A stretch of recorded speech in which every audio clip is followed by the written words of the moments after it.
Thanks, James. And yeah, good to see everyone here. Good morning, good afternoon. So we thought it would be a good time to revisit two-step verification. We get questions about two-step quite often, so I thought it'd be a good topic to come back to.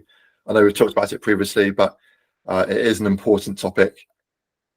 And just a quick reminder, as we go through these slides, if you're not already using two-step and you think, oh, this is a really good idea to implement on my domain, maybe just hold off and don't do it on this call, and talk about it with your team first before hitting that button to start enforcing two-step for your users.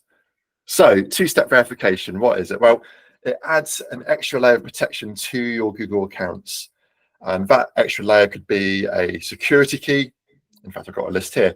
It could be a security key, it could be a text message, one-time use code, backup code. It could be a passkey, so using your device's built-in security chip as a passkey for your extra layer of authentication. Or it could be a yes/no prompt on your phone. So if you're signed in to your iOS or Android device with your school account, then Google can send a prompt to your phone as an extra step as well. And that's quite an effective method. But two-step verification is, I think, and Google thinks, is the single best thing you can do to protect your accounts from cyber criminals. And it is the best way of doing that. So let me now, I only have 2 slides. Let's now go into a live demo and walk through how to configure a two-step verification policy for your users, and also then track enrollment into two-step verification as well. So to access these settings, we need to go into security, authentication, and two-step verification. Now from here, the first thing I want to do is choose an OU or group of users I want to apply this policy to. So at the moment, on the top level of our domain, which we've got selected, we're just allowing users to turn on two-step verification. So it's there optionally if users want to enroll in it, but we don't have any enforcement on. So the first thing I'm going to do is make sure we've got it turned on for our admin users. Of course, prioritize your super admins. Super admin accounts have full access to every setting on your domain, and we also have full access to be able to view any file or Gmail item on your domain as well. So really important to make sure you've got your admin accounts properly protected. So great, we've already got two-step verification enforced for our admin OU. Let's now go and enable it for our staff users. So for staff at the moment, it's just inheriting the top level policy.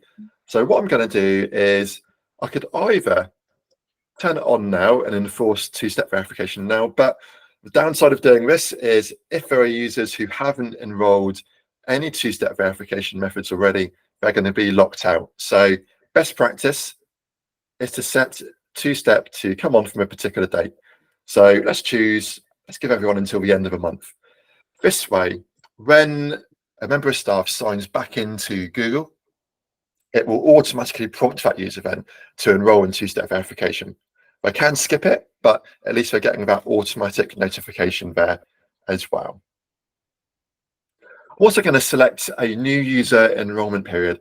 So this gives any newly created users a grace period to get two-step verification set up once that policy is enforced. So I'm going to give them a week. Under frequency, we can optionally let our users trust their devices.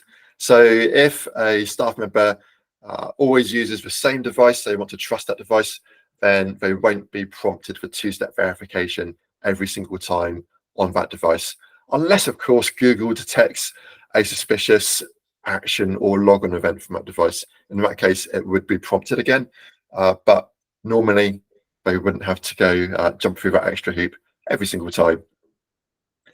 And then under methods, we can choose what methods we want to allow. So we can either allow any method, which includes all of these we just discussed earlier. We could allow any methods except codes via text message or phone call, because that's probably not the strongest two-step verification method out there. Or if you wanted to be super secure, you could only allow a security key. So that could be a physical security key like this one. So this is a YubiKey, or it could be a Google Titan key, or it could be a passkey as well. In this case, I'm going to leave it as any except text and phone calls, and let's override this and enforce that policy for our staff. So that's applying it to an OU. Similarly, you can also apply these settings to a group of users as well. And that can be useful, particularly if you want to have, let's say you've got some accounts in an OU, but there's a subset of accounts where you don't want them to have two-step verification. Rather than creating another OU, which makes your OU structure a bit untidy, what I'd recommend is using an override group in that case. So you can have a group set up to remove users from a two-step verification policy if there's a requirement to do that. Great, so our policy is now configured. In terms of tracking who's actually enrolled in two-step verification, we can do this from reporting. I'm going to make this a bit bigger now. And if we go into user reports and security, this is a really useful report. I use it all the time when I'm doing security audits for domains. If we go into here and add a filter, we can filter on things such as two-step verification, enrollment, and enforcement. So firstly, let's just check who's actually enrolled on this domain. So if I select enrolled, hit apply, it will show me the users who have enrolled so far. I could also add another filter. So let's say I want to check and make sure all of my super admins have enrolled in my domain. We can do that. So if I take off this, I can see who has enrolled and who hasn't. So I can see here that actually Charlie Love, who's also on this call, hasn't actually enrolled in two-step verification yet. So now I can go and have a conversation with Charlie and make sure he does do that. Also useful if you want to track enrollment for a particular OU. So at the top here, I can change the organizational unit to staff. And then I can see who has or has not enrolled. So let's see who hasn't enrolled so far in our staff OU. Okay, I'm not sure if I actually got any users in there, which is why it's not showing anyone.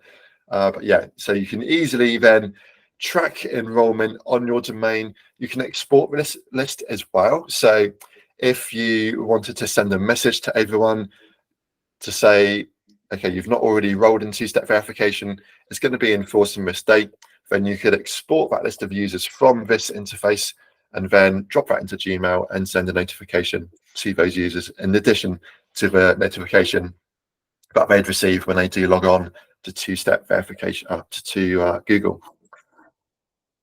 So this is a really useful report. Just a couple other things to mention in this report, which you might not know about, not related to two-step, but useful to know anyway. So you can also monitor password strength from here. So if I select password strength, we can actually highlight users with weak passwords. Okay, but aren't any on this domain. If we go back to password strength, and let's just show strong passwords. Hopefully we'll see a few of those. So that can be useful. By the way, this only works if users are setting their passwords directly in Google. If they're being synced from another system, then this feature isn't available. One more thing to mention.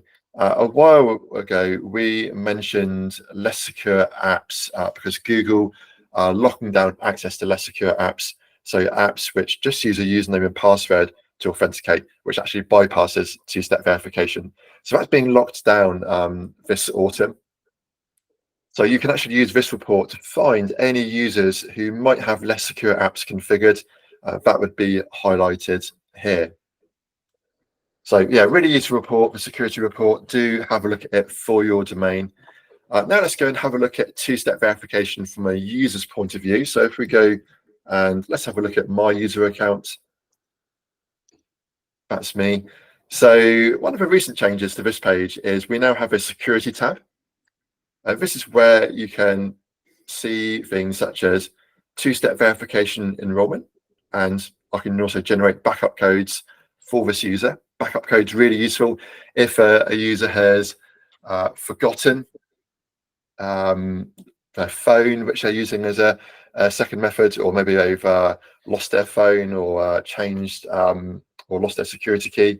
Then you can generate a backup code from here to go and enable that user to log on. The other way, of course, is you could drop them into a group with no two-step verification to allow them to log back on, remove their previous methods, and enroll new methods.